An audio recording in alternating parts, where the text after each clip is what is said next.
Hello, welcome to everyone. In this video, this is our lecture number 7 for the electronics theoretical part and the part 2 for the BJT, that is the bipolar junction transistor.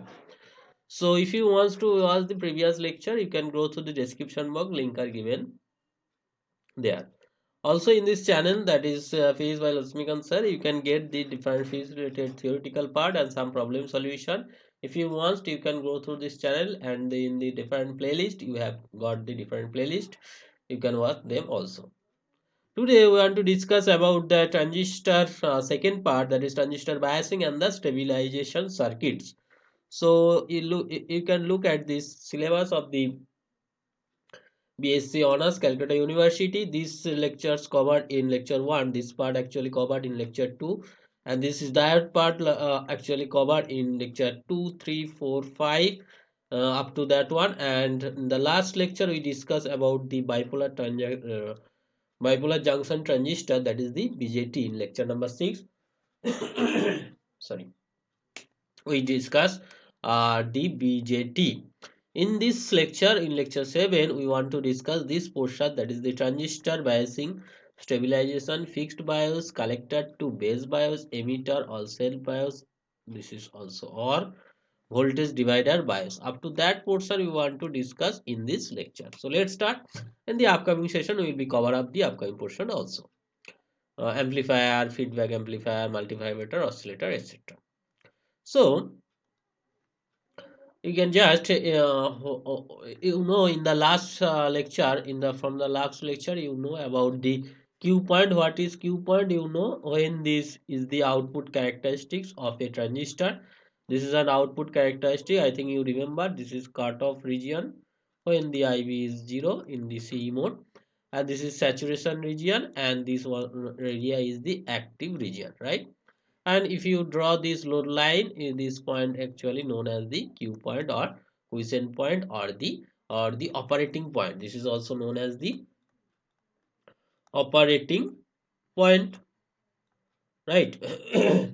So this operating point actually we need to choose, because if you wants to magnify, that is the current amplifier, CE mode, this is current amplifier, CB is the voltage amplifier, etc. If you want to use as a that amplifier, you must consider this Q point, and this point does not change with the output current. If this is changed with the output current, this is not stable. So you need to fix up this output current is does not change with temperature, mainly temperature. With respect to temperature, this actually the changes, this parameter just changes. So if this change is small or neglected, then this circuit is stabilized. So our motto is to get the stabilized circuit for getting this amplification of this transistor. Okay. So this Q value or Q point actually determined how a Q will determine available supply voltage, how much supply voltage are given in VCCC or VBB, and the load resistance of the amplifier. If you apply the if you use as a amplifier, the load resistance must be considering the for getting the Q point, the load resistance of the amplifier, and the amplitude of the signal to the amplified.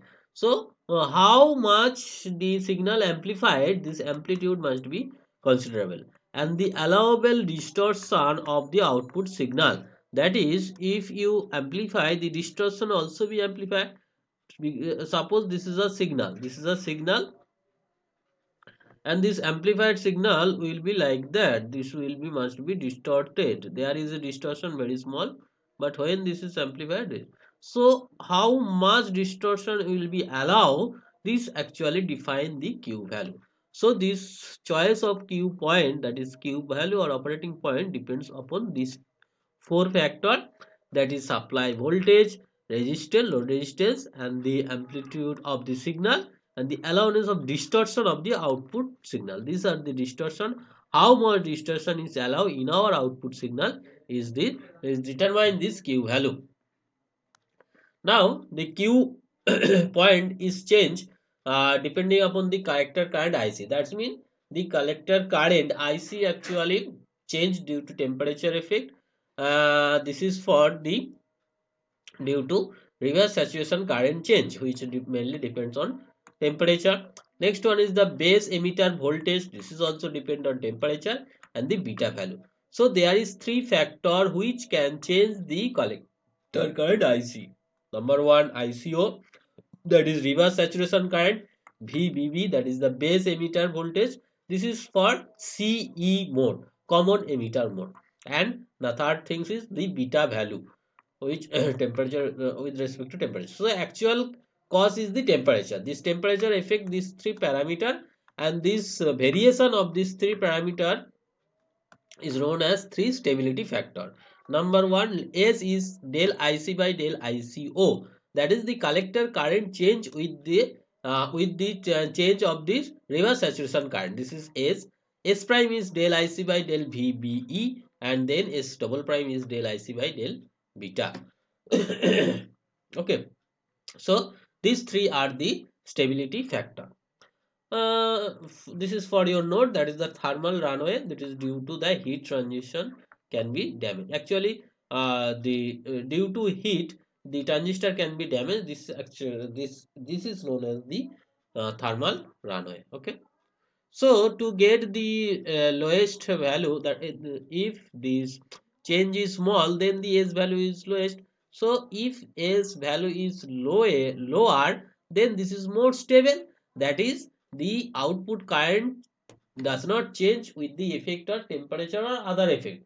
Other effect means ICO, VBE, and beta. Actual cause is the temperature, but this is not change. Then this will be the stabilized circuit. First circuit is the fixed bias or the base bias circuit. You can see this is a transistor, NPN transistor. This is P to N, so NPN transistor. Common emitter mode. There is load resistance, there is base resistance, input resistance. You can see here there is a capacitor used C1 and C2, which is known as the coupling capacitor, whose reactance is very small. Actually, this capacitor, they prevent the DC part and allow the AC part. So here the AC signal allow through here, and the DC part of this signal is prevented, right? So this DC distortion, here the DC distortion is prevented due using this capacitor. And same as for here, these DC distortion are prevented to outgoing the signal. So in the input and the output, there are two coupling capacitor are used to prevent the DC part and allow in the AC part. So the AC signal allow here and the magnify in this circuit with the help of this DC biasing. This is the DC biasing. This DC biasing help us to increase the magnitude of the signal. AC signal, this is AC signal. Okay, so in the KVL law, if you use this KVL in this circuit, that is the VCC is nothing but the voltage drop here plus this voltage. So IBRB plus VBE is the total voltage, that is VCC. From here you will be get the value of IB. If this VCC, because VBE is very small like 0.7 volt, so if VCC is very much greater than to VBEE, then this can be written as like that. You can see here this current is periodically fixed as VCCs and RB both are the fixed. That's why this is called fixed bias circuit. That's why this is called fixed bias circuit. Clear? Now, if you apply the KVL in this relation, okay, no, you know this relation in the previous lecture, we discussed this relation in details. That is IC equals to beta IB plus 1 plus beta ICO. Use this value of IB, you will be get this relation. Now we can find out the stability factor, that is defined as S, S prime, S double prime. So IC equals to like that. So stability factor is that nothing but del IC by del ICO. So the partial derivative with respect to ICO, that is the reverse saturation current, this will gives you 1 plus beta. For S prime, that is del IC by del beta VB, with respect to VB you will be get minus beta by RB, and this gives you like that. So you can see using this value of RB, if RB is very large, then these two stability factor can be reduced. But you can see here beta, this is above 50. So this stability factor is very high. If stability factor is very high, then there is small change in ICO. The IC is large value, change in large value. So that's why this circuit is not used nowadays. At a time this was used, but you can see here the stability factor is very poor. Stability factor high means the uh, small change in ICO, the IC is very change, but we did not know the change.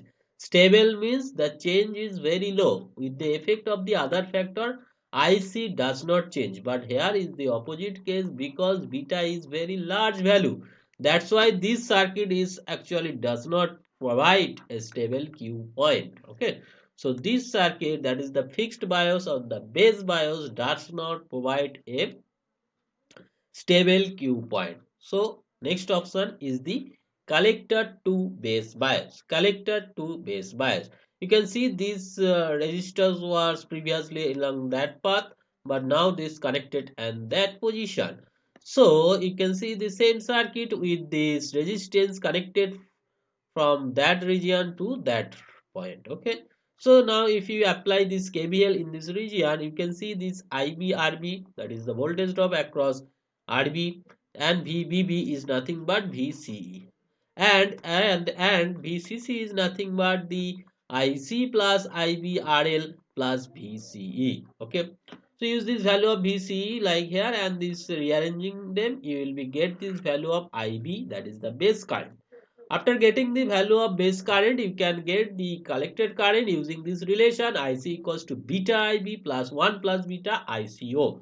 So use this value of IB here, you will be get this relation, and after getting this relation and rearranging them, because they are also a IC here and this is IC, so you need to collect these two IC in the same portion, to take the common, and finally you will be get this expression of IC, that is the collector current of the system.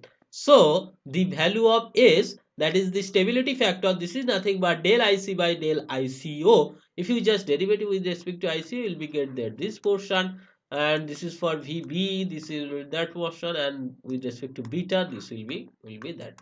So I think you can do this derivative very easy. If there is any problem, you must comment in the comment box. Okay. So you will be get these three stability factor for collector to base bias. You can see here there is a chance to reduce the stability factor, because if you reduce the stability factor, then the circuit is more stable.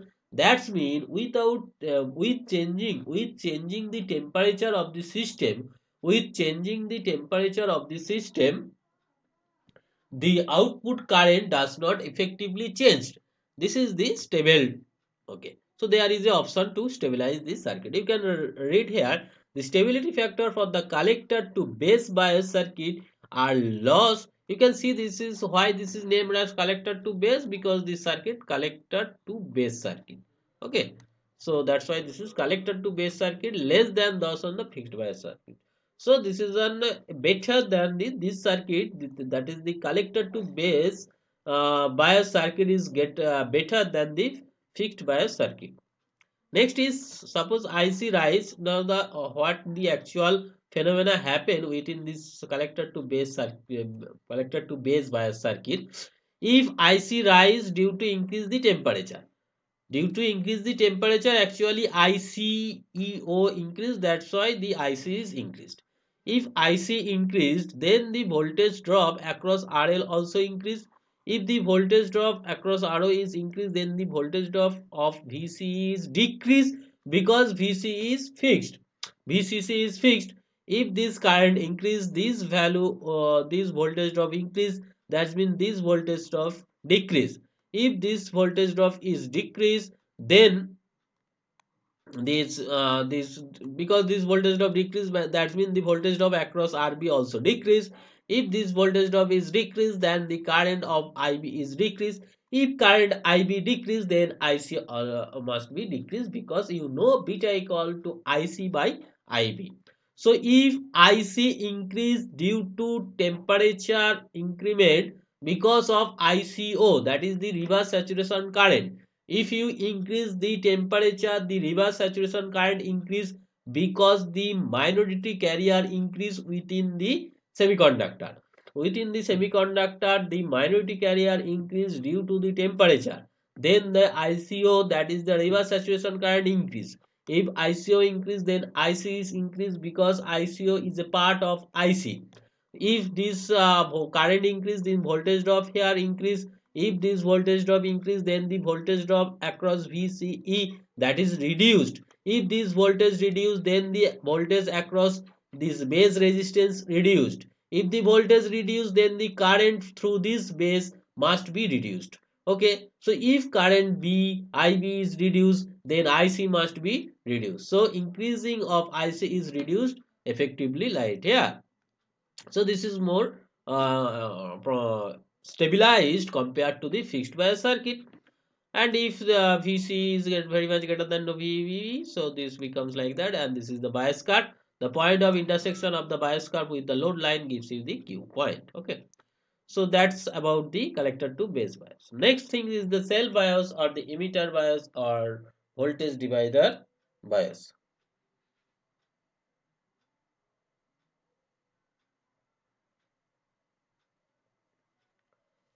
Cell bias or the emitter bias or the voltage divider bias.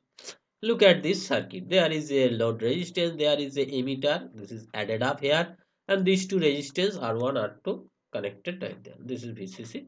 Here the input signal, this is output signal. These two capacitors C1, C2 are coupling capacitor used to prevent the DC part within the AC signal. Okay, and this is the bypass circuit, because if we wants to bypass the AC part, but we use to DC part here to biasing this arrangement. Okay, so this CE, that is the bypass capacitor, this is bypass for AC, because AC passes through capacitor but DC cannot passes through capacitor. So this can passes AC circuit and this cannot passes DC part, which help us to biasing this circuit.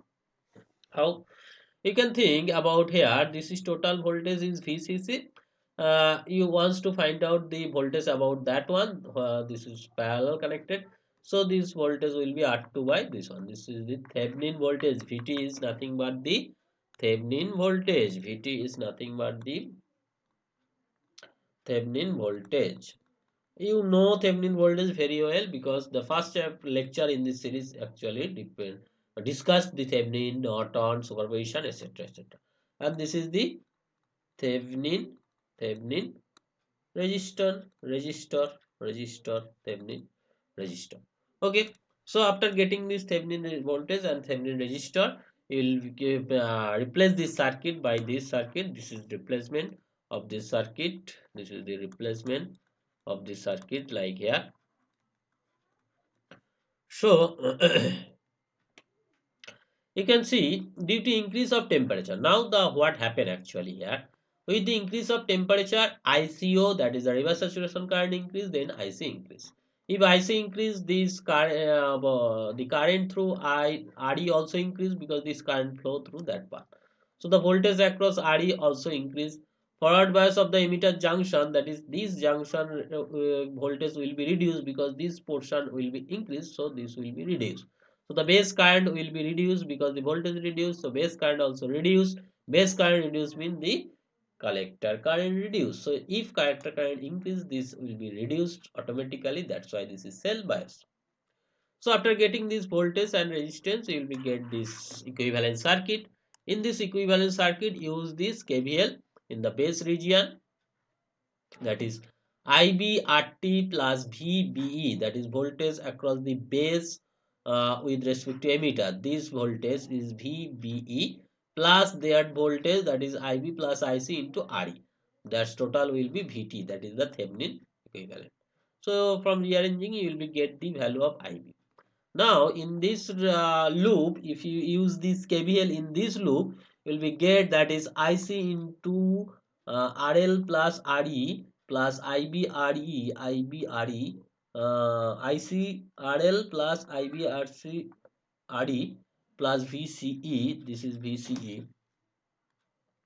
Right here, this is VCE, that is this portion, and this is VBE, the VBE. Okay, So using this you will be get that things from where you will be get if this IC is very much greater than IB, you will be get this relation. After rearranging them, finally you will be get this value of IC here. The stability factor S is del IC by del ICO. You will be get this one for another with respect to VB and with respect to beta. So you will be get these three relation very easy after getting this partial derivative. Okay. So finally you will be get the circuit where you can easily control your the stability factor using this value of R. So this is the most useful stabilized. This is the most useful stabilized circuit in the use as a amplifier like that. So here the S is changed from 1 to 1 plus beta. So this will be increased from low to high. So the beta stability ICO, the resistance RT must not be no much longer than RE. And if beta is very much greater than, so this part is minus RE. So RE must be longer and S double prime is stable for beta. So this is the useful circuit for our purpose, that is the stabilized circuit. Clear? So this is all about me. After that, in the next class we will be discuss about the two port or the hybrid parameter. Okay. So this is all about me. This is my contact detail. You can connect with me with this Telegram channel. This is my online platform. And this is my YouTube channel details. Go to this channel. You get different physics related videos, some theoretical part and problem solution also. Like this session if you learn something from this session. Share this video to your friends. Either he or she also get benefit from this video. Subscribe this channel if you need this channel. Those already subscribed. Thanks for subscription. Press the bell icon to get notification of upcoming video. So take care. We'll meet on the next video as soon as possible. Thank you.